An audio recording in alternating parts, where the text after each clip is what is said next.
પાટનગરમાં અને એવો ગાંડો થયો ગજરાજ કે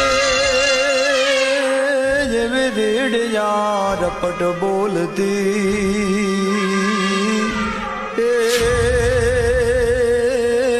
તે લોકો ભાગ્યા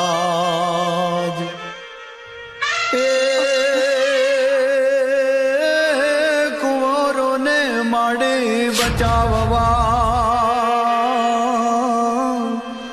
અને કરવો ધ્યો તો કાળ